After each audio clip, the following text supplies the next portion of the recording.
AKG central CPIM സംസ്ഥാന secretary Kodiyeri Balakrishnan മാധ്യമങ്ങളെ കാണുന്നു. തത്സമയം പാർട്ടി ഓഫീസ് നേരെ കല്ലേറ് നടത്തുകയും ഓഫീസിൻ്റെ ബോർഡുകൾ നശിപ്പിക്കുകയും ആക്രമണ ഭീഷണി മുഴക്കുകയും ചെയ്തത് RSS കേന്ദ്ര നേതൃത്വം ആസൂത്രണം ചെയ്ത ഒരു അക്രമ സംഭവമാണ്.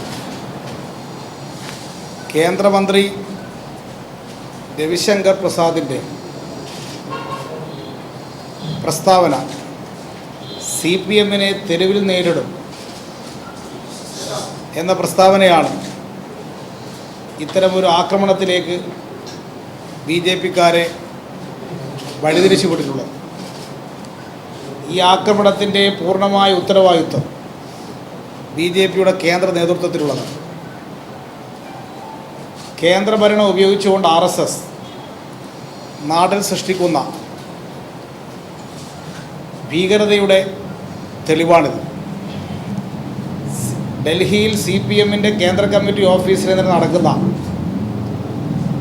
5ാമത്തെ ആക്രമണമാണ്. തുടർച്ചയായി ഇത്തരം ആക്രമണങ്ങൾ ഡൽഹിയിൽ സംഘടിപ്പിച്ച് ഭീതി പരത്തി നിയമാനുസൃതമായി പ്രവർത്തിക്കുന്നൊരു പാർട്ടിയുടെ കേന്ദ്ര ആഫീസ് പോലും സ്വതന്ത്രമായി പ്രവർത്തിക്കാൻ അനുവദിക്കില്ല എന്ന ഒരു വെല്ലുവിളിയാണ് BJP ഉയർത്തിയിരിക്കുന്നത്. കേരളത്തിൽ നിയമസഭാ തെരഞ്ഞെടുപ്പിൽ BJP പ്രതീക്ഷിച്ച വിജയം കരസ്ഥമാക്കാതെ വന്നപ്പോൾ നിരാശരായ BJPക്കാർ അക്രമത്തിലേക്ക് നീങ്ങുകയാണ് ചെയ്തത്. ഇത്തവണ കേരളത്തിൽ 30% വോട്ട് നേടാൻ കഴിയുമെന്നും അങ്ങനെ ശക്തമായ മൂന്നാം മുന്നണിയായി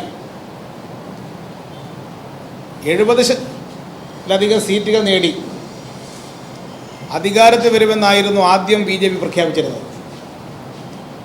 പിന്നീടത് അവസാനമായപ്പോൾ 12 സീറ്റെങ്കിലും കിട്ടും എന്നുള്ള പ്രഖ്യാപനത്തിലേക്ക് അവർ എത്തി. എന്നാൽ റിസൾട്ട് വന്നപ്പോൾ ഒരു സീറ്റിൽ മാത്രമാണ് അവർക്ക് കടന്നുകൂടാൻ കഴിഞ്ഞത്. അതും കോൺഗ്രസിൻ്റെ സഹായത്തോടു കൂടിയാണ്.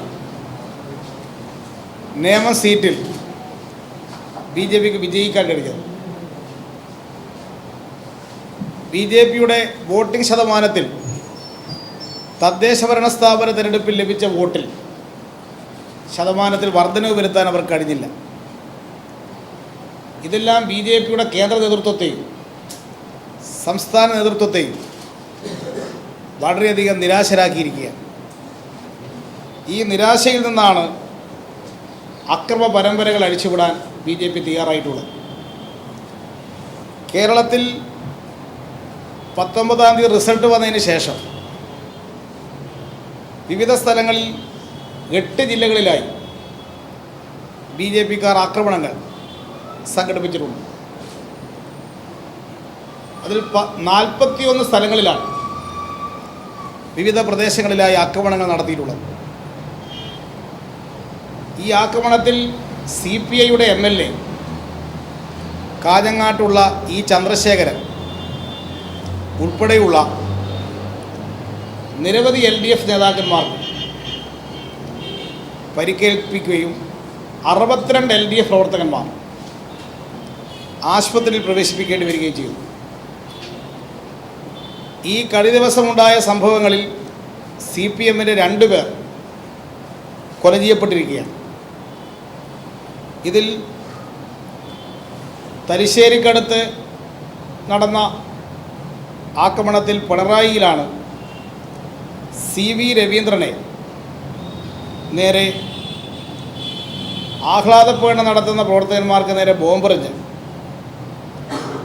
ആ സഖാവിൻ്റെ നേരെ വാഹനം കയറ്റി കൊലപ്പെടുത്തിയ സംഭവം ഉണ്ടായത്.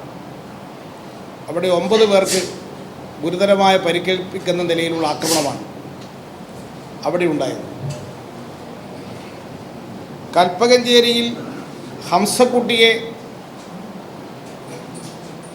കൊലപ്പെടുത്തിയത് മുസ്ലിം ലീഗുകാരാണ്. ഇങ്ങനെ ഒരു ഭാഗത്ത് BJPക്കാർ, വേറൊരു ഭാഗത്ത് മലപ്പുറം ജില്ലയിൽ മുസ്ലിം ലീഗ്. ഇത്തരത്തിലുള്ള സംഭവങ്ങളാണ് ഇലക്ഷന് ശേഷം സംസ്ഥാനത്തിൻ്റെ പലയിടങ്ങളിലായി ഉണ്ടായിരിക്കുന്നത്. ഇതിൽ സംസ്ഥാനത്തിൻ്റെ വിവിധ ഭാഗങ്ങളിലായി 25ഓളം വീടുകൾ തകർക്കപ്പെട്ടു. CPM പ്രവർത്തകന്മാരുടെ വീടുകൾ, 12 പാർട്ടി ഓഫീസ് തകർക്കുന്ന സ്ഥിതിയുണ്ടായി. ഇത് ആസൂത്രിതമായി നടക്കുന്ന സംഭവമാണ്. പ്രവർത്തകന്മാർ എവിടെയെങ്കിലും വികാരത്തള്ളിച്ചയിൽ ചെയ്യുന്ന സംഭവങ്ങളല്ല. കേരളത്തിൽ ഇടതുപക്ഷ മുന്നണി അധികാരത്തിൽ വന്നതോടുകൂടി ഇവിടെ കേരളത്തിൽ അക്രമമാണെന്ന് സ്ഥാപിക്കാനാണ് ആസൂത്രിതമായി ഇത്തരം സംഭവങ്ങൾ RSS നടത്തുന്നത്. ഇത്തരം സംഭവങ്ങൾ നടത്തിക്കൊണ്ട് ദേശീയ തലത്തിൽ RSS പ്രചരിപ്പിക്കുന്നത് കേരളത്തിൽ CPM ആക്രമണം നടത്തുന്നു എന്നാണ്. ഇതിൽ കേന്ദ്രമന്ത്രിമാർ തന്നെ ഈ പ്രസ്താവനയുമായി രംഗത്തിറങ്ങുന്നത് ദേശീയ തലത്തിൽ നടത്തുന്ന ആസൂത്രിതമായ ഒരു പ്രചരണത്തിൻ്റെ ഭാഗമാണ്. ഇടതുപക്ഷം അധികാരത്തിൽ വന്നു, അക്രമം എന്ന് പ്രചരിപ്പിക്കുക, ഇതാണ് ഇവർ ഉദ്ദേശിക്കുന്നത്. ഈ രവിശങ്കർ പ്രസാദ് നടത്തിയിട്ടുള്ള ഈ പ്രസ്താവനയെ ഒറ്റ കോൺഗ്രസ് നേതാവും അപലപിച്ചില്ല. CPM-നെ തെരുവിൽ നേരിടും എന്നൊരു കേന്ദ്രമന്ത്രി പ്രസ്താവിച്ചപ്പോൾ അതിനെ അപലപിക്കണമെന്ന് ഒരു കോൺഗ്രസ് നേതാവിനും ഇതുവരെ തോന്നിയിട്ടില്ല. ഇത് RSS-ൻ്റെ ആക്രമണത്തെ പ്രോത്സാഹിപ്പിക്കുകയാണ് കോൺഗ്രസ് ചെയ്യുന്നത്. ഇത്തരം ആക്രമണത്തെ പ്രോത്സാഹിപ്പിച്ചുകൊണ്ട് ഈ കേരളത്തിൽ അക്രമമാണെന്നുള്ള പ്രചാരവലി അഴിച്ചുവിടാനാണ് കോൺഗ്രസ് ഉദ്ദേശിക്കുന്നത്. അതാണ് VM സുധീരൻ്റെ പ്രസ്താവന. ഇടതുപക്ഷം അധികാരത്തിൽ വരുന്നു, കേരളം അക്രമത്തിലേക്ക് നീങ്ങുന്നു. ഇങ്ങനെ RSSകാർ അടിച്ചുവിടുന്ന ഇത്തരം സംഭവങ്ങൾ ഉപയോഗിക്കുകയാണ് കോൺഗ്രസ് ഉദ്ദേശിക്കുന്നതെന്നുള്ള കാര്യം ഇതിൽ നിന്ന് വ്യക്തമായിരിക്കുകയാണ്. BJP-യുടെ ഒരു പ്രവർത്തകൻ തൃശ്ശൂരിൽ അവിടെ മരണപ്പെട്ടൊരു സംഭവം ഉണ്ടായി. യഥാർത്ഥത്തിൽ ആ സംഭവവുമായി CPM-ന് യാതൊരുവിധ ബന്ധവുമില്ല. അവിടെ LDF-ൻ്റെ വിജയാഹ്ലാദ പ്രകടനം എടവിലങ്ങ് ചന്തയിൽ നിന്ന് കാര എന്ന് പറയുന്ന സ്ഥലത്തേക്ക് പോകുന്ന സന്ദർഭത്തിലാണ് വിജയാഹ്ലാദ പ്രകടനത്തിന് നേരെ എടവിലങ്ങ് സൊസൈറ്റി സ്റ്റോപ്പിൽ വെച്ച് RSSകാർ കല്ലെറിയുന്നത്. LDF-ൻ്റെ പ്രകടനത്തിന് നേരെ കല്ലെറിയുന്നുണ്ടായി. നിരവധി LDF പ്രവർത്തകന്മാർക്ക് കല്ലേറിൽ പരിക്ക് പറ്റുന്ന സ്ഥിതി ഉണ്ടായി. അവിടെ കയ്പമംഗലം LDF-ൻ്റെ സ്ഥാനാർത്ഥി ഇപ്പോൾ ജയിച്ച ET ടൈസൺ മാസ്റ്ററുടെ പര്യടനം നടക്കുന്ന സന്ദർഭത്തിൽ അതിന് മുന്നോടിയായി പോയ വാഹനങ്ങൾക്ക് നേരെയാണ് ഈ ആക്രമണം ഉണ്ടായത്. കൊച്ചു കുട്ടികളടക്കം യാത്ര ചെയ്ത വാഹനങ്ങൾക്ക് നേരെയാണ് ഈ ആക്രമണം ഉണ്ടായത്. ആ സമയത്ത് അവിടെ അങ്ങോട്ടും ഇങ്ങോട്ടും കല്ലേറുണ്ടായി. ഇങ്ങോട്ട് കല്ലേറ് വന്നപ്പോൾ തിരിച്ചും അങ്ങോട്ടും ഇങ്ങോട്ടും കല്ലേറ് നടക്കുന്നൊരു സംഭവം അവിടെ ഉണ്ടായി. ആ കല്ലേറിൻ്റെ ഭാഗമായിട്ടാണ് പ്രമോദ് എന്ന് പറയുന്ന ഒരാൾക്ക് പരിക്കേൽക്കുന്ന സ്ഥിതി ഉണ്ടായത്. തുടർന്ന് അയാൾ എവിടെയും ചികിത്സക്ക് പോലും പോയില്ല. ഈ പ്രമോദ് നേരെ വീട്ടിലേക്കാണ് പോയത്. അപ്പോൾ ഗൗരവതരമായ എന്തെങ്കിലും ഒരു സംഭവം ഉണ്ടായിട്ടുണ്ടെങ്കിൽ ആ സമയത്ത് തന്നെ ചികിത്സ തേടി ആശുപത്രിയിൽ പോകുമായിരുന്നു. അങ്ങനെ അദ്ദേഹം ആശുപത്രിയിലൊന്നും പോയില്ല. പിന്നീട് 20-ന് ഉച്ചയ്ക്ക് ശേഷം അദ്ദേഹം മരണപ്പെടുന്ന സ്ഥിതിയാണ് ഉണ്ടായത്. ഈ സംഭവത്തെ ഉപയോഗിച്ചുകൊണ്ടാണ് ദേശവ്യാപകമായി പ്രചാരവലി അഴിച്ചുവിടാൻ വേണ്ടി RSS നേതൃത്വം തയ്യാറായിരിക്കുന്നത്. CPM സമാധാനപരമായ രാഷ്ട്രീയ പ്രവർത്തനം ഉറപ്പുവരുത്തണമെന്നാണ് ആഗ്രഹിക്കുന്നത്. ഒരു തരത്തിലുള്ള പ്രകോപനത്തിലും CPM പ്രവർത്തകന്മാർ പെട്ടുപോകാൻ പാടില്ല എന്ന് പാർട്ടി പരസ്യമായിട്ട് അഭ്യർത്ഥിക്കുകയാണ്. എതിരാളികൾ സൃഷ്ടിക്കുന്ന പ്രകോപനത്തിൻ്റെ ഭാഗമാണ് വിജയാഹ്ലാദ പ്രകടനത്തിന് നേരെ നടത്തിയിട്ടുള്ള ആക്രമണങ്ങൾ. ഇത്തരം നടന്ന സംഭവങ്ങൾ തന്നെ ഇനിയും സംഭവം നടന്ന സ്ഥലങ്ങളിലെല്ലാം സമാധാന ശ്രമങ്ങൾക്ക് വേണ്ടി CPM മുൻകൈയെടുത്ത് തന്നെ പ്രവർത്തിക്കും. ഒരുതരം പ്രകോപനങ്ങളും പാർട്ടിയുടെ ഭാഗത്തുണ്ടാകാൻ പാടില്ല എന്നെല്ലാ പാർട്ടി ഘടകങ്ങൾക്കും പാർട്ടി നിർദ്ദേശം നൽകിയിട്ടുണ്ട്. എന്നാൽ ഇങ്ങനെയുള്ള ചില സംഭവങ്ങൾ ഉപയോഗിച്ചുകൊണ്ട് കേരളത്തിൽ ഇടപെടുക എന്നുള്ളതാണ് RSSൻ്റെ ഉദ്ദേശം. അതിനുവേണ്ടിയാണ് ഇത്ര വലിയ പ്രചാരവേലയുമായി RSS നേതൃത്വം കേരളത്തിൽ ദേശീയ തലത്തിൽ രംഗത്തിറങ്ങിയിട്ടുള്ളത്. RSS രൂപീകരിച്ച കാലം മുതൽ കേരളത്തിൽ അവർ സ്വീകരിച്ചു വരുന്ന സമീപനത്തിൻ്റെ തുടർച്ചയാണ്. കേരളത്തിൽ RSSൻ്റെ പ്രവർത്തനം വളരെ മുമ്പ് തന്നെ നടന്നു വരുന്നൊരു സംസ്ഥാനമാണ് കേരളം. 1942 മുതൽ RSS കേരളത്തിൽ പ്രവർത്തിച്ചു വരുന്നുണ്ട്. RSS എല്ലാ കാലത്തും സ്വീകരിച്ചു വന്ന സമീപനം കമ്മ്യൂണിസ്റ്റ് വിരുദ്ധ സമീപനമാണ്. എപ്പോഴെല്ലാം കേരളത്തിൽ കമ്മ്യൂണിസ്റ്റ് നേതൃത്വത്തിലുള്ള ഗവൺമെൻറ്റുകൾ അധികാരത്തിൽ വന്നിട്ടുണ്ട്, ആ സന്ദർഭങ്ങളിലെല്ലാം RSS സ്വീകരിച്ചു വരുന്ന സമീപനത്തിൻ്റെ ഒരു ഭാഗമാണ് ഇപ്പോൾ സ്വീകരിക്കുന്ന ഈ സമീപനം. 59 വിമോചന സമരത്തിൽ RSS സജീവമായി പങ്കെടുത്തിരുന്നു. അന്ന് ആ കമ്മ്യൂണിസ്റ്റ് ഗവൺമെൻറ് അംഗീകരിക്കാൻ RSS തയ്യാറായിട്ടില്ല. അന്ന് ആ വിമോചന സമരത്തിൻ്റെ ഭാഗമായി നടന്ന പൊതുയോഗത്തിൽ വാജ്പേയി തന്നെ വന്ന് ആ വിമോചന സമരഘട്ടത്തിൽ ഇവിടെ പ്രസംഗിച്ചിട്ടുണ്ട്. മന്ത്രിസഭ പിരിച്ചുവിട്ടപ്പോൾ അത് ജനസംഘം വിജയദിനമായി 59 ജൂലൈ മാസം അത് സംബന്ധിച്ചുള്ള വിജയ ദിനമായിട്ട് തന്നെ ആചരിച്ചവരാണ്. എല്ലാ ഘട്ടത്തിലും കമ്മ്യൂണിസ്റ്റ് വിരുദ്ധ സമീപനം സ്വീകരിച്ചു വന്ന RSS ആ സമീപനം ഇപ്പോഴും തുടരുന്നു എന്നുള്ളതാണ് ഇത് വ്യക്തമാക്കുന്നത്. അതുകൊണ്ടാണ് ഇടതുപക്ഷ മുന്നണി ഗവൺമെൻറ് സത്യപ്രതിജ്ഞ ചെയ്യുന്നതിന് മുമ്പ് തന്നെ ഈ കേരളം ഒരു അക്രമത്തിൻ്റെ കേന്ദ്രമാക്കി മാറ്റാൻ RSS തയ്യാറെടുത്തുകൊണ്ടിരിക്കുന്നത്. എല്ലാ കാലത്തും സംഘപരിവാറിൻ്റെ ഇത്തരം കടന്നാക്രമണത്തെ പ്രതിരോധിച്ചിട്ടുള്ളത് കേരളത്തിൽ CPIM ആണ്. നിരവധി സംഭവങ്ങൾ ഈ കേരളത്തിൽ മുമ്പുണ്ടായപ്പോൾ ആ സംഭവങ്ങളിലെല്ലാം RSSനെതിരെ പ്രതിരോധം തീർത്തത് CPM ആണ്. അങ്ങനെയുള്ള CPMൻ്റെ നേതൃത്വത്തിലൊരു ഗവൺമെൻറ് ഈ കേരളത്തിൽ അധികാരത്തിൽ വരുന്നത് അസഹിഷ്ണുതയോടുകൂടിയാണ് BJP നോക്കിക്കാണുന്നത്. അതിൻ്റെ ഭാഗമാണ് ഇപ്പോൾ നടന്നുകൊണ്ടിരിക്കുന്ന ഈ സംഭവ പരമ്പരകൾ. തെരഞ്ഞെടുപ്പിൽ അവർക്ക് നേരിട്ട പരാജയം BJPയെ കടുത്ത ക്ഷീണത്തിലെത്തിച്ചിട്ടുണ്ട് എന്നൊരു വസ്തുതയാണ്. ഒരു സീറ്റ് അവർ ജയിക്കുമ്പോൾ തന്നെ ഇതാണ് കേരളത്തിൻ്റെ അവസ്ഥയെങ്കിൽ, ഇവരൊരു 10 സീറ്റിലോ മറ്റോ കേരളത്തിൽ ജയിച്ചിരുന്നെങ്കിൽ എന്താകുമായിരുന്നു ഈ കേരളത്തിൻ്റെ അവസ്ഥ എന്ന് ജനങ്ങൾ ചിന്തിക്കേണ്ടുന്ന സ്ഥിതിയാണ് ഇന്ന് കേരളത്തിലാകെ ഉണ്ടായിട്ടുള്ളത്.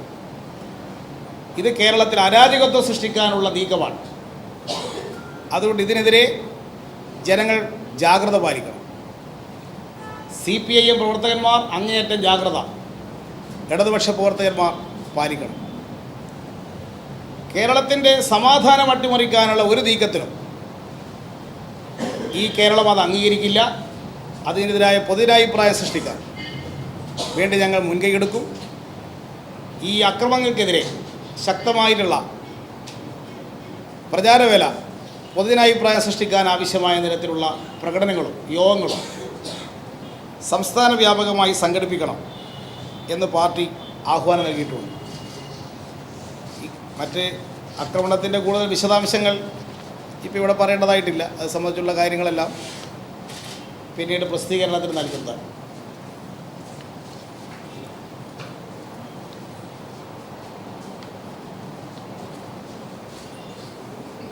കേന്ദ്ര RSS നേതൃത്വത്തിന്റെ ഭാഗത്ത് നിന്ന് ചോദ്യം വന്നിട്ടുണ്ട്. ഇപ്പം പിണറായി അടക്കമുള്ള സ്ഥലങ്ങളിൽ സർവകക്ഷി സംഘത്തെ വിനിയോഗിച്ച് സ്ഥിതിഗതികൾ വിലയിരുത്താൻ CPM അനുവദിക്കൂ എന്നുള്ള ചോദ്യമാണ്. അതേക്കുറിച്ച് അത് ഈ പിണറായി നടക്കുന്ന കാര്യങ്ങളെക്കുറിച്ചൊന്നും അറിയാത്ത ഏതോ ഒരു BJP നേതാവായിരിക്കാം ആ പ്രസ്താവന ചെയ്തിട്ടുണ്ടായിരിക്കും. കണ്ണൂർ ജില്ലയിൽ എങ്ങനെയുള്ള സംഭവങ്ങൾ ഉണ്ടായ സന്ദർഭങ്ങളിലെല്ലാം സർവകക്ഷി യോഗങ്ങൾ ചേരാറുണ്ട്, തലശ്ശേരി താലൂക്കിൽ ചേരാറുണ്ട്, തലശ്ശേരി മണ്ഡലത്തിൽ ചേരാറുണ്ട്. പ്രാദേശികമായിട്ടുള്ള സമാധാന ഇടപെടൽ നടത്താറുണ്ട്. സർവകക്ഷി എന്നുള്ള നിലയിൽ ഇത്തരം സന്ദർഭങ്ങളിലൊക്കെ ഇടപെടുന്ന സ്ഥലമാണ് ഈ പിണറായി ഉൾപ്പെടെയുള്ള പ്രദേശങ്ങൾ.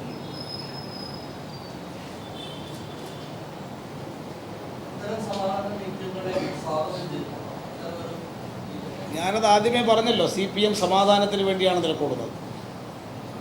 സമാധാന പ്രവർത്തനങ്ങൾക്ക് വേണ്ടി CPM തന്നെ മുൻകൈയെടുത്ത് പ്രവർത്തിക്കണം എന്ന് പരസ്യമായിട്ട് പറയുന്നത് സമാധാനം വേണമെന്നുള്ളത് കൊണ്ടാണല്ലോ.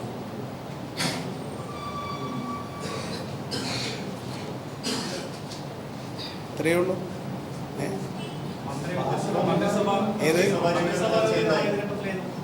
മന്ത്രിസഭയൊക്കെ LDF തീരുമാനിച്ച് അത് നിങ്ങളോട് പ്രഖ്യാപിക്കും. LDFൻ്റെ കൺവീനർ, LDF എടുത്ത തീരുമാനം LDF കൺവീനറാണ് പ്രഖ്യാപിക്കേണ്ടത്. LDFൽ CPMന് അനുവദിച്ച് കിട്ടുന്ന സീറ്റിൽ ഉള്ള മന്ത്രിമാരെ നാളെ ചേരുന്ന പാർട്ടി സംസ്ഥാന കമ്മിറ്റി തീരുമാനിക്കും. ഇപ്പം നിങ്ങൾ കുറേ വാർത്തകളൊക്കെ കൊടുത്തിട്ടുണ്ട്. ആ വാർത്തകൾ നിങ്ങളെങ്ങനെയോ ഉണ്ടാക്കിയ വാർത്തകളാണ്. അതുകൊണ്ട് നാളെ പാർട്ടി സംസ്ഥാന കമ്മിറ്റി ആണ് മന്ത്രിമാരെയൊക്കെ തീരുമാനിക്കുക. മന്ത്രിമാരെ തീരുമാനിക്കുന്ന ഉടൻ തന്നെ നിങ്ങളെ നാളെ അറിയിക്കുന്നതായിരിക്കും CPMൻ്റെ മന്ത്രിമാരാരൊക്കെയാണ് എന്നുള്ള തീരുമാനം നാളെ സംസ്ഥാന കമ്മിറ്റി കൈക്കൊള്ളും. നാളെ നിങ്ങളെ സംബന്ധിച്ച് അറിയിക്കുന്നത് ഏതാ? അതൊക്കെ നിങ്ങൾ വാർത്തയുണ്ടാക്കാൻ സമർത്ഥന്മാരല്ലേ?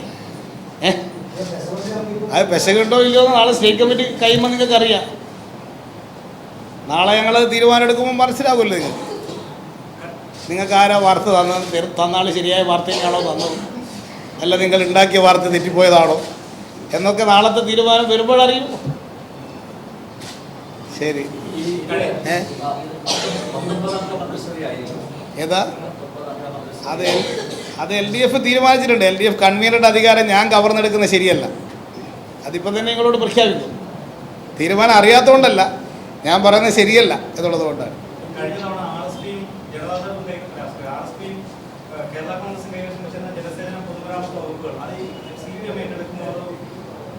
കേരള കോൺഗ്രസിൻ്റെ മന്ത്രി അവസാനം വരെ ഞങ്ങളുടെ കൂട്ടത്തിലുണ്ടായിരുന്നു. ഒരു മന്ത്രിക്ക് പകരം വേറൊരു മന്ത്രി ഉണ്ടായിരുന്നു. അപ്പോൾ വകുപ്പുകളൊന്നും ഇപ്പോൾ ഒഴിവില്ല.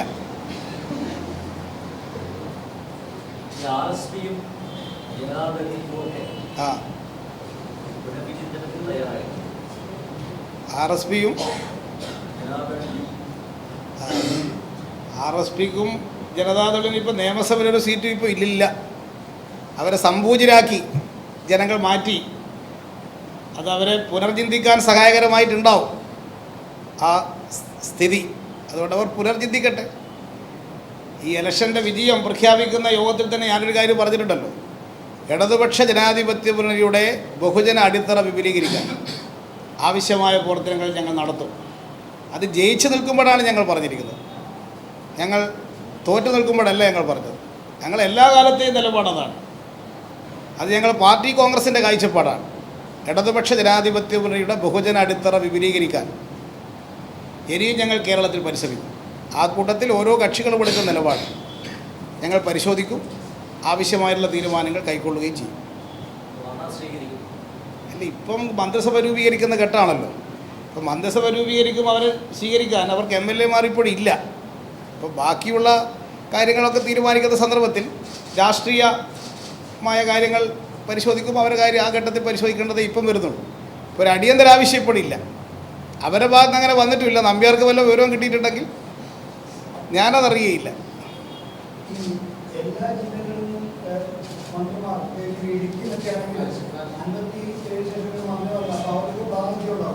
ആ ചോദ്യത്തിനൊക്കെ ഉത്തരം പറഞ്ഞാൽ നിങ്ങൾ എഴുതിയ വാർത്ത സ്ഥിരീകരിക്കാനുള്ള ചോദ്യമല്ലേ? നിങ്ങൾ എഴുതിയ വാർത്ത ശരിയാണോ എന്ന് നോക്കാൻ നിങ്ങൾക്ക് എന്തെല്ലാം വിദ്യകളുണ്ട്. നിങ്ങളെ കുറേ ആയില്ലേ നമ്മൾ കണ്ടുകൊണ്ടിരിക്കുന്നു. അതുകൊണ്ട് അങ്ങനെയുള്ള ചോദ്യങ്ങൾ ഒഴിവാക്കാൻ നാളെ ആ കാര്യങ്ങൾക്കെല്ലാം തൃപ്തികരമായ മറുപടി നിങ്ങൾക്ക് ലഭിക്കും. ശരി.